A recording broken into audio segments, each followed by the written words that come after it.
Doy paso ahora al siguiente ponente, que lo tengo bien cerca, Luis Costa. También es coautora de la ponencia Susana Duarte, que no ha podido venir.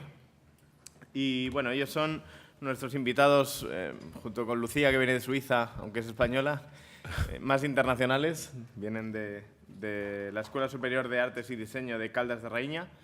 Y bueno, nos van a contar, tienen una trayectoria bastante interesante, curatorial, artística y, bueno, en cierto modo expositiva en muchos sentidos, sobre un tema de dualidades, ¿no? Que va a ser, yo creo, muy estimulante. Así que muchísimas gracias, Luis, por estar aquí. Muchas gracias por la invitación. Y es un gusto para nosotros. Igualmente. A ver si meto acá miércoles 1 y esta es mi presentación. A ver si es esa. Pues muy bien. Uy. Ajá. Es por el vídeo, exacto. Pues buenos días. Yo vengo, sí, de Portugal, de una zona rural. Los que conocen Portugal, digamos, mi zona está cerca de una ciudad que se llama Viseu. Viseu está como, digamos, en la línea Aveiro-Salamanca, digamos, Aveiro como la ciudad marítima atlántica y Viseu está un poco más hacia el interior, pero no cerca de la frontera, está como ahí digamos, a medias. Es una zona rural de montaña y bueno, y digamos que hace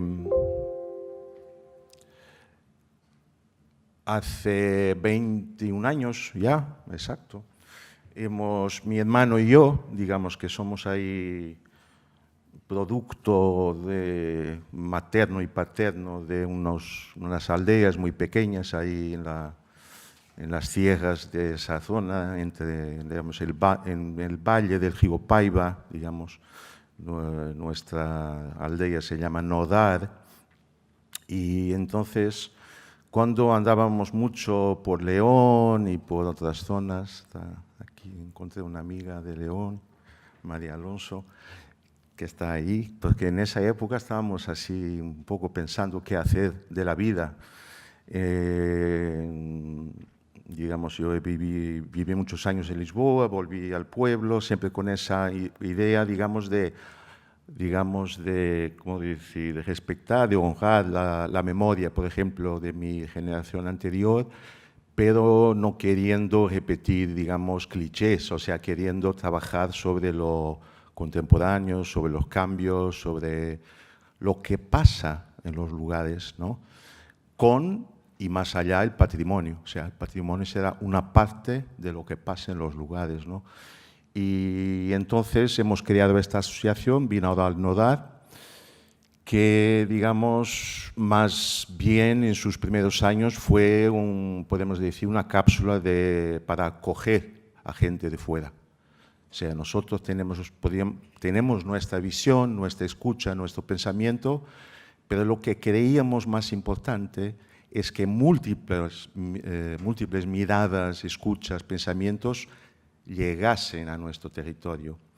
Y porque sabemos que siempre tenemos un sesgo, cada una de nosotros, ¿no? Tenemos como una visión sobre lo que queremos hacer, entonces pensamos, porque aquí yo, por ejemplo, siempre me sentí un poco incluso como parte, claro, de ese lugar. Entonces, a veces, quien está muy dentro de un lugar, a veces no ve cosas que quien llega al primer día o segundo día ya detectó alguna realidad, alguna curiosidad, algún trozo de paisaje que quien siempre ha convivido con ese lugar no detecta. Y eso es muy interesante, como el ajeno que a veces descubre aspectos que los locales ya no notan, ¿no? Entonces, como concepto, esa idea de recibir, de acoger, y otro concepto, digamos, es esa idea de polifonía, sí, de alguna manera está un poco vinculada.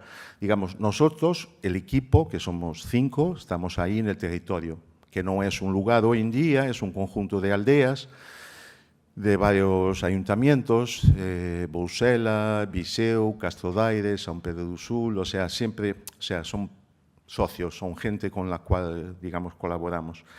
Con esta idea de laboratorio permanente del territorio, o sea, más bien para que podamos, al vivir, y aquí, perdón, capaz, aquí está aquí una propuesta metodológica, no se ve muy bien, las letras son un poco pequeñas, pero voy a explicarlo. O sea, partimos de la vivencia cotidiana, o sea, el equipo, todo el equipo es del lugar, de la zona, tiene sus familias por ahí, en varios pueblos, entonces actuamos un poco como sensores, ¿no? Como antenas, ¿no? Vamos identificando temas o personas o aldeas o momentos interesantes y digamos, y a partir de esa vivencia vamos definiendo, digamos, en cada año un plan de actividades que pasa en un primer lugar por una definición temática. Y hay un principio previo que es, y creo que fue David Rejano que ayer dijo que todos los lugares son importantes. Y creo que eso es muy importante. Es absolutamente, compartimos al 100% esa idea. Puede haber lugares que sean patrimonio de la UNESCO y otros que no, pero a nivel estético, a nivel de creación, a nivel de humanidad, cada lugar, cada barrio, cada pueblo, por más pequeño, por más periférico, por más céntrico, lo que sea, son todos importantes. Y entonces, basado un poco en ese principio, lo que vamos haciendo es avanzando, digamos, lugares, temas. Y a lo largo de estos 20 años hemos trabajado temas como agricultura, arquitectura, artesanías y procesos fabriles, claro, los ciclos agrícolas, inmigración, la relación entre humano y animal, la movilidad rural, que es muy interesante. Nosotros nos gusta mucho trabajar como deshacer el mito que las aldeas de montaña son inmobles, que nada, esas cosas no cambian, no nunca fue así, además. Los procesos pueden ser más lentos, pero el cambio siempre estuvo ahí. Y entonces, música y danza, mundo vegetal, por ejemplo, miramos a un paisaje, pero dentro de ese paisaje va a haber plantas específicas que van a tener, digamos, nombres, usos, simbologías. Entonces, es como, de alguna manera, es como a partir podemos usar esa idea de paisaje, es después ir profundizando cada elemento que está ahí, ¿no? Los muros de piedra, o sea, vamos a estar todo un año trabajando sobre piedra, y lo hicimos. Y es un poco esa idea de profundizar, digamos. Y entonces, ¿qué hacemos? El equipo hace como una fase de trabajo de campo, sonoro y audiovisual, y fotográfico también, por supuesto. Nosotros que venimos del sonido, digamos, nuestro origen está conectado a la arte sonora, a los pasajes sonoros, pero en los últimos años, digamos los últimos 10 años, podemos decir, matizado un poco ese enfoque, porque creemos hoy en día que la cuestión multisensorial es determinante para incluso entender un lugar, porque hay olores, hay texturas, hay miradas, hay escuchas, y entonces tenemos un enfoque que de alguna manera nos puede un poco a veces limitar, profundizar algunos temas, por ejemplo el tema de la gastronomía, que es un tema fantástico, gastronomía ancestral. Claro que podemos grabar los sonidos de la gente cocinando y explicando, pero después hay otros elementos, hay el propio plato, ¿no? Eso no se puede grabar en sonido, el sabor de ese plato que vamos a cocinar, ¿no? Y entonces esa idea multisensorial, que está muy conectada a un artículo de un antropólogo inglés, Tim Ingold, que de forma muy provocatoria escribió un artículo llamado Against Soundscape, en contra de los paisajes sonoros. O sea, no es que era una provocación, más bien su propuesta es de matizar, ¿no? De matizar, de integrar los sentidos y poder trabajarlos de forma dinámica, a veces más sonido, otras veces más visual, otras veces más olor, otras veces… O sea, que los sentidos estén presentes, porque nosotros como seres humanos somos seres sensoriales y cuando estamos en el territorio, en el paisaje, sin darnos cuenta, tenemos muchos aspectos activados, ¿no? El olor de la planta que estamos oliendo paseando, ¿no? Pero también el sonido de los pájaros, estamos viendo un paisaje cambiante. Entonces, un poco a partir de esa idea es un poco la que estamos desarrollando. Entonces, este trabajo de campo después se refleja en una idea de archivo que se va alimentando continuamente con todos esos temas y muchas veces que son grabaciones no necesariamente hechas por nosotros. Los artistas que vienen graban también mucho y nos dejan sus grabaciones. Cuando hacemos talleres con niños y niñas también la misma cosa. O sea, es como algo que vamos alimentando, catalogando, ¿para qué? Para que luego pueda servir para las comunidades, pero también para nuestro universo creativo. Y luego en la creación, digamos, intentamos hoy en día ser cada vez más multidisciplinares. Por ejemplo, tener residencias científicas con arquitectos, arquitectas, urbanistas, artistas, claro, siempre un poco como la base, pero con esa idea también de que el mundo académico se pueda conectar con nuestro trabajo y viceversa, y de alguna manera crear esta idea de que cada uno de nosotros, o sea, solos no hacemos gran cosa, hacemos algunas cosas, pero si nos juntamos vamos a aprender mucho y vamos a enriquecer nuestra experiencia. Yo creo que es esta conexión entre el mundo asociativo, los ayuntamientos y también las universidades, por ejemplo, es algo tan obvio y que muchas veces no pasa. O es la universidad sola o hay algún proyecto específico, por esta idea de colaboración perenne, porque sentimos que hay complementariedades muy interesantes. Luego, resultados de todo el tipo, presentaciones a las comunidades, exposiciones, libros, poco. Voy a pasar aquí un poco para, digamos, para sentir un poco el universo de nuestras residencias, en muchos pueblos, muchos temas. Aquí, por ejemplo, arriba a la izquierda está una residencia que hicimos sobre arquitectura rural, o sea, reflexionar sobre los espacios existentes, el sagrado, múltiples temas, el ganado, el tema de las migraciones, el tema siempre con muchos procesos y cada artista trae su visión, su forma, su método y eso es lo que nos gusta.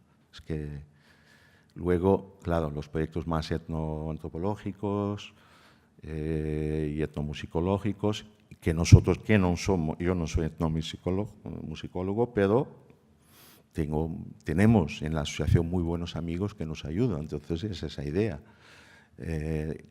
Ayudamos con una plataforma, digamos, para recibir a toda esa gente, ¿no? Algunos proyectos, siempre con a veces esta idea de archivo, varios ayuntamientos nos han pedido archivos específicos o de un ayuntamiento o incluso de temáticas.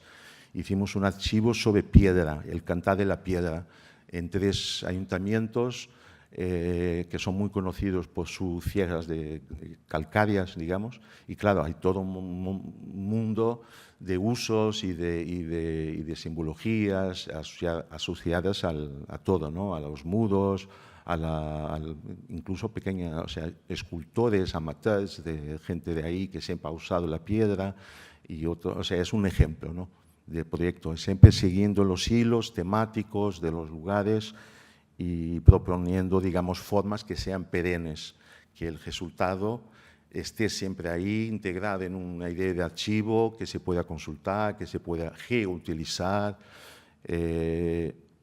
Bueno, un poco esto. Talleres, aquí también procesos. Ayer se hablaba de periferias, ¿no? Y hicimos un proyecto muy interesante con una gente de Barcelona, la Fundició, que trabaja en las afueras de Barcelona, y con una asociación de Rumanía, Alt Arts, que trabaja con la comunidad rom de Cluj, una la segunda ciudad más grande de Rumanía, sobre las memorias de las chabolas, o sea, de los barrios de Oaxaca, ¿no? Ahí en Barcelona, claro, era todo el proceso ese de los años 50, 60, ¿no? Gente de toda España, andaluces, extremeños y gente que fue a Barcelona. En nuestro caso también, de mi zona, por ejemplo, de mi zona de Viseu, mucha gente fue a Lisboa. Entonces había un barrio llamado Barrio Chino, barrio chinés, que casi toda la gente era de mis zonas. O sea, es como han trasladado la forma de la aldea, digamos, la forma social de hacer aldea ahí, a las afueras de Lisboa. Este es un ejemplo, ¿no? Bueno, después aquí algunas intervenciones en museos locales, con las juntas de vecinos, libros, y aquí vamos a empezar la segunda parte. Digamos que un aspecto que siempre estuvo muy presente en nuestra, podemos decir, cosmovisión o cosmoescucha, es esta relación entre los lugares. Desde luego, cuando comenzábamos íbamos mucho por, qué sé yo, Galicia, León, Zamora, y nos sentíamos en casa. O sea, nos sentíamos en casa. O sea, Portugal, el norte de Portugal, pues tiene muchos aspectos muy parecidos con, digamos, lo que está del otro lado de la frontera, ¿no? Y a veces sentíamos que había como ahí una frontera, más allá de la administrativa, hay unas fronteras mentales, ¿no? Y entonces esta idea se fue un poco sentando, ¿no? También, luego, en función de los proyectos, comenzamos también a trabajar con Italia, Italia, Grecia, pero Italia también, o sea, también por situación personal. A veces no hay que decidir las cosas. Yo tengo 3 hijos luso-italianos, mi exmujer es italiana, entonces es natural que Italia sea también un país de afección. Entonces, naturalmente, Italia ha sido, y sigue siendo un lugar importante. Y entonces, conceptualmente, digamos, podemos decir Portugal, Italia y España. Y luego, América Latina, especialmente Uruguay y Argentina, por temas muy interesantes, muy conectados a las migraciones. A partir de ahí, de algunas memorias de Galicia, incluso una antropóloga uruguaya que estuvo con nosotros en el 2013, hemos creado un proyecto perenne que sigue existiendo, esto en 2017, llamado Ecos Antípodas. Vamos a hacer proyectos con niños, de escuelas, con creación, con documentación, donde podamos vincular Uruguay y Portugal, por ejemplo, digamos, 2 países improbables, ¿no? ¿Por qué Uruguay y Portugal? Yo la pregunta que hago es ¿por qué no? 2 pequeños países donde, por ejemplo, la lengua portuguesa es muy importante en Uruguay porque está muy, muy pegada a Brasil, es un pequeño país entre 2 gigantes, nosotros tenemos España al lado, entonces hay como ahí una cierta forma de ser muy parecida entre Uruguay y Portugal. Y la verdad es que este proyecto ya se desarrolló en publicaciones, una sobre jezas y usos de plantas, por ejemplo, porque hubo mucha comunicación con los flujos migratorios, ¿no? Y entonces cruzar estos aspectos es bastante interesante, ¿no? Meter en contacto niños rurales de Uruguay con niños de escuelas, digamos, que los niños de Uruguay que están en la frontera hablan, podemos decir, un portuñol, pero muy brasileño, la verdad, la base es muy brasileña, entonces había comunicación posible, eso es muy interesante. Luego, en el noroeste de la península, tenemos un proyecto que sigue existiendo, que es un poco, podemos decir, como reinventar el antiguo Reino de León, que incluía partes de Portugal a través del arte contemporáneo. Este es un poco broma, ¿no? Y entonces trabajamos con Asturias, con León y con Galicia y el norte de Portugal, 4 colectivos que se juntan para hacer, digamos, trabajo que sea un trabajo creativo de provocar como, ¿no? Así como impulsos de comunicación que pueden ser, qué sé yo, 2 pasajes que se parecen, o una tradición o una sopa que es prácticamente la misma, o qué sé yo, las bezas. O sea, con Galicia estamos siempre ahí con las bezas. Nuestras bezas son un poco más oscuras, las vuestras y tal, estamos ahí comparando bezas, y eso es lindo, ¿no? Estas cosas, pequeñísimas cosas, ¿no? Bueno, entonces, y ahora la segunda parte es mi investigación de doctorado, y mi tutora Susana Duarte, que no pudo venir, claro, es ella que me está ayudando, es cómo conceptualizar esa, digamos, esa relación, esa posibilidad de relación entre lugares, entre paisajes.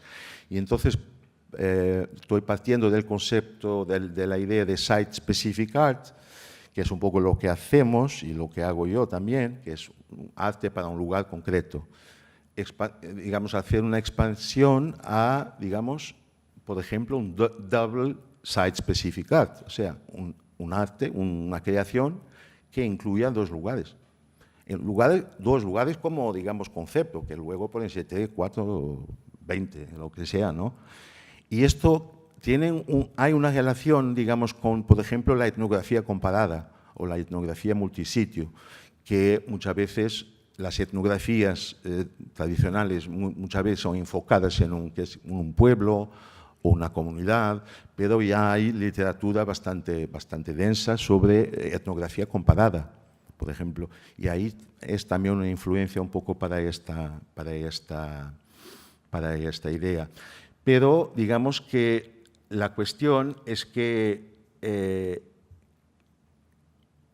podemos decir que lo que también pretende es un poco también integrar ideas, o sea, conceptos que pueden venir de distintas áreas como geografía, etnografía, o sea, vídeo y audio, o sea, paisajes sonoros, pero también vídeo, y utilizar un concepto que es muy interesante, que lo veo como muy interesante, que es la noción de objeto fronterizo, boundary object, vamos, por ejemplo, a pensar en un mapa de un pueblo.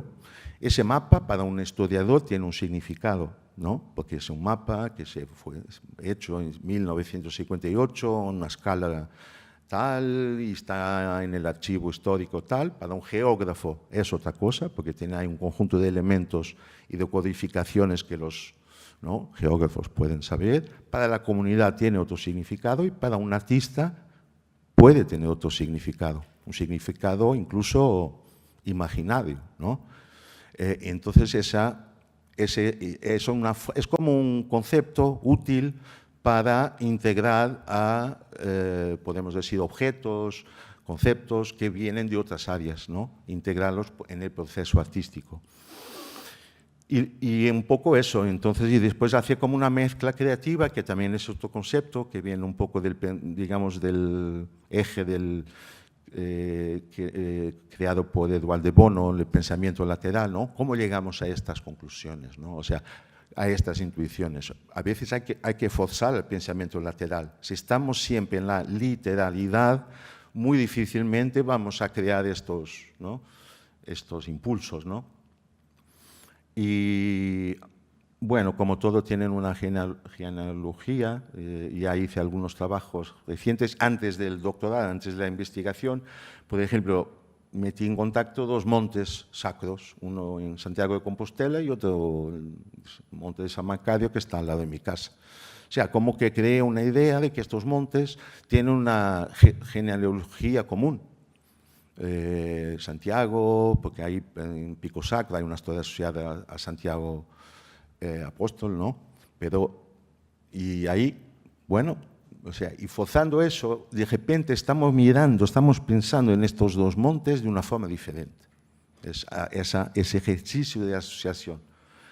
Bueno, otro proyecto ahí fue, por ejemplo, la conexión entre ríos, que después se va a ser reflejada en un último trabajo que vamos quizás ver a un trocito, quizás no hay tiempo para más, pero hicimos un trabajo de comparación entre dos ríos, uno en Uruguay y otro en Portugal.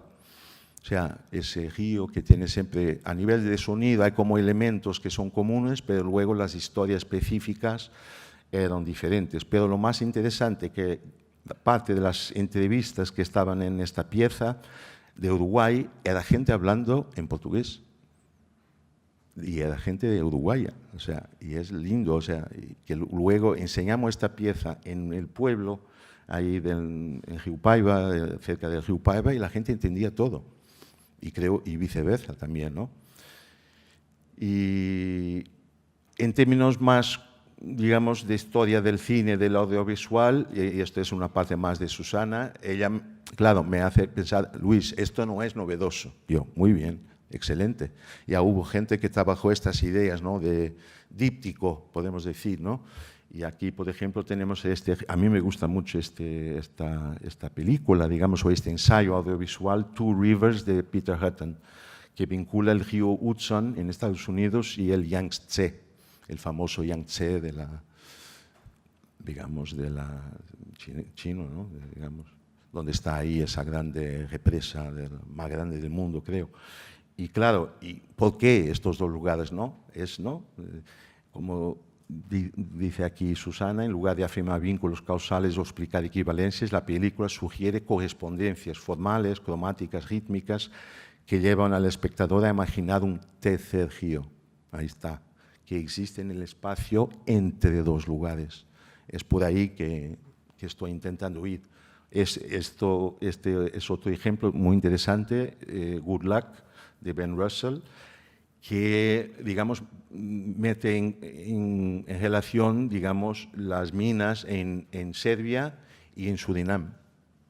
O sea, entonces tienen dos partes, o sea, hay una parte en blanco y negro, donde se ven las caras, la gente ahí después del trabajo y tal, y luego hay una parte en color, pero es muy interesante cómo aquí la conexión es a través de un hecho concreto, porque hay una actividad común, ¿no? Y eso también puede ser, o sea, puede ser un motivo, obvio, ¿no? Pero esta idea de que en varios lugares del mundo se hacen cosas parecidas. Eso, para mí, por ejemplo, esto creo que es incluso un tema interesante para pensar sobre los lugares rurales.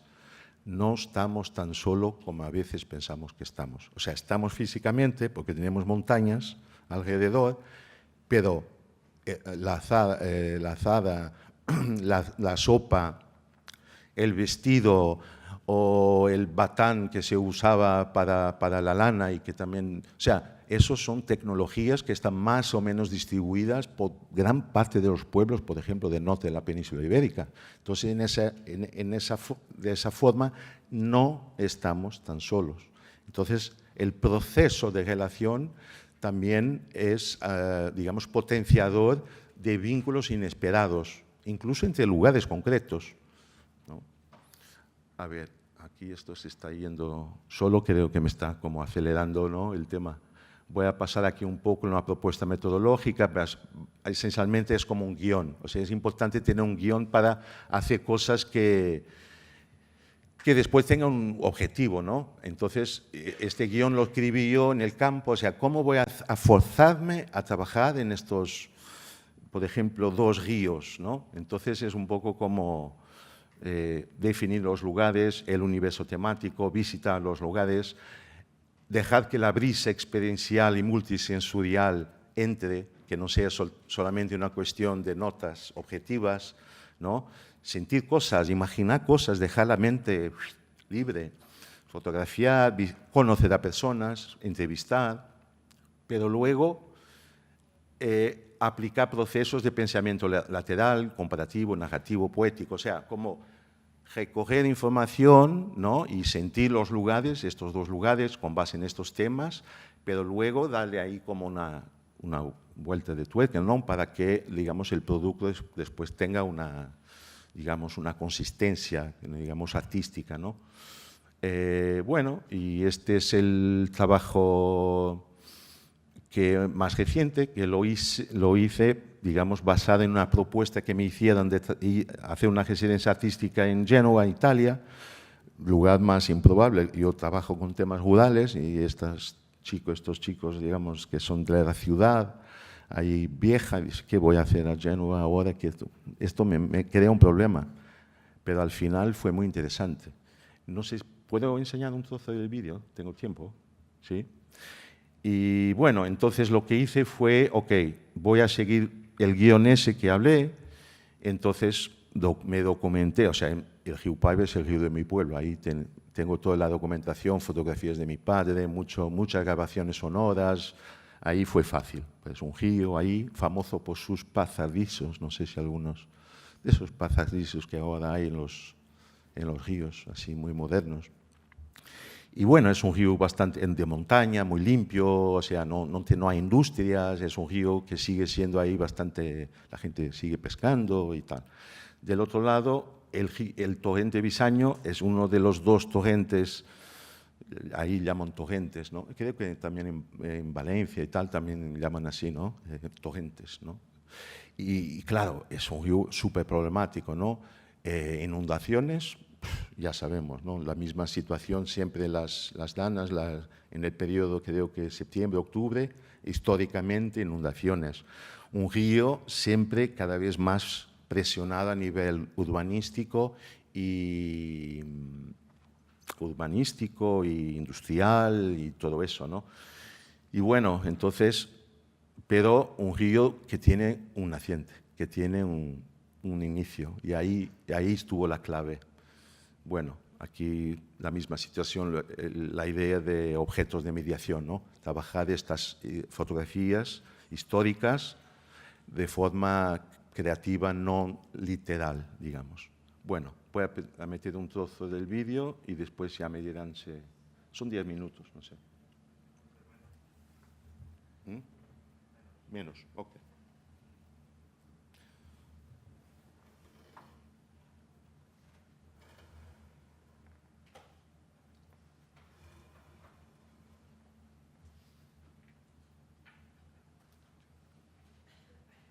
¿Tiene subtítulos?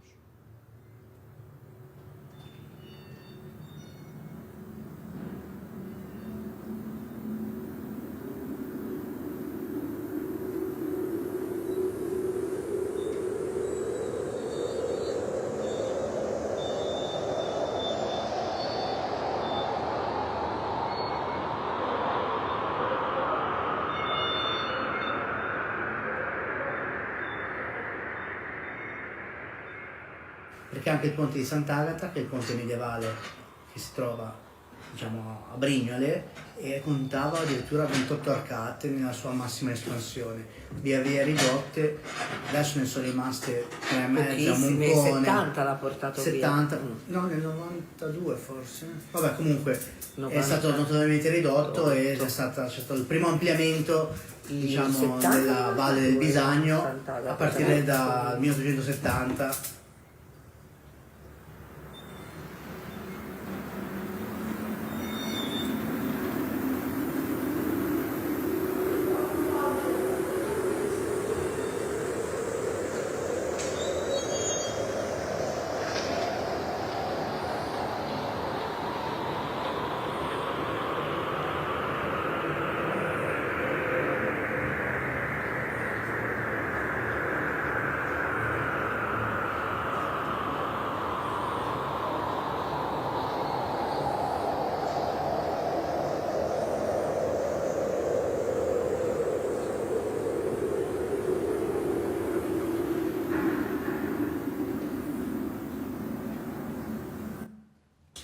C'erano gli stabilimenti, c'era la cementifera, c'era un grosso stabilimento industriale, che poi mi raccontano che fosse molto viva, ma c'era anche c'era questo disagio.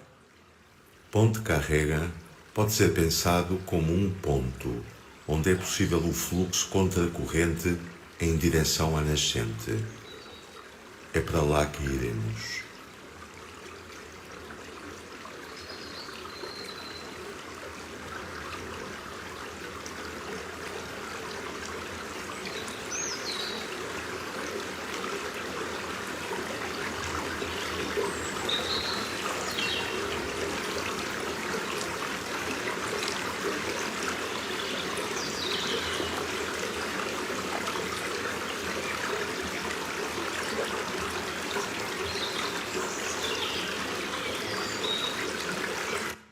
E agora já lá fui, assim, um bocadinho distante, já lá fui ver aquelas fontinhas de tar, E dizem que começou também a dormir.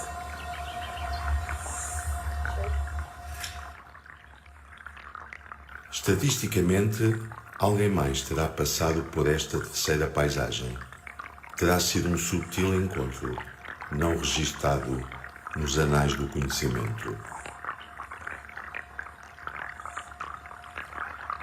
Bueno, me quedo aquí. Creo que define un poco.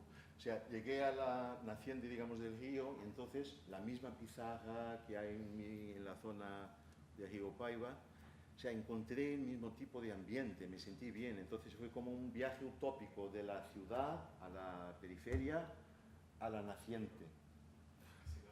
Ay, perdón. Entonces fue después de, creo que de forma empírica, ¿no? De alguna manera me dieron las ganas de seguir contracorriente, ¿no? Y entonces ahora que lo pienso, creo que fue también un viaje utópico desde la ciudad, porque el torrente Bisaño entra literalmente en la ciudad, es subterráneo en su último trozo. Luego hay una parte ahí, podemos decir, periférica, un poco como lo que se hablaba ayer. Y llega un momento, últimos 10 kilómetros es totalmente rural. Y creo, menos mal que hice el viaje en ese sentido, porque me permitió encontrar el tercer río, que fue el encuentro con mi río. O sea, el paisaje de la naciente, o sea, de tal manera que los últimos 5 minutos las imágenes se cruzan entre ríos y no sabemos de qué zona es. Fue un poco deliberado, ¿no? Pues eso. Muchas gracias.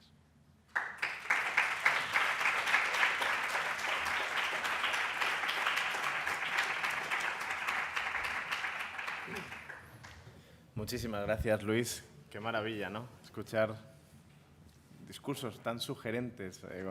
Además, es algo que hablábamos ayer, creo que con Lucía, con Esperanza. Ya a estas alturas del seminario hay temas que van saliendo continuamente, ¿no? Y para mí, al menos, es muy gratificante ver esos solapes y, al menos en este caso, esa fuerza de la investigación metodológica que luego sale como del cauce más académico o pseudoacadémico, o como lo queramos llamar, y sale y desemboca en este tipo de producción artística, ¿no? Qué gusto escucharte. Muchas gracias. ¿Hay alguna cuestión que preguntarle a Luis? Si alguien quiere colaborar con nosotros, estamos disponibles. Queremos amigos y amigas para, proyectos así europeos y tal. Bueno, fantástico. También sirve para eso, ¿no? Sí, sí, claro, por supuesto. De hecho, si a alguien le interesa, lo dije ayer, lo vuelvo a decir hoy, si a alguien le interesa cualquier contacto de ponentes o entre gente, que nos diga y os pondremos en contacto enseguida. Pues muchísimas gracias, Luis.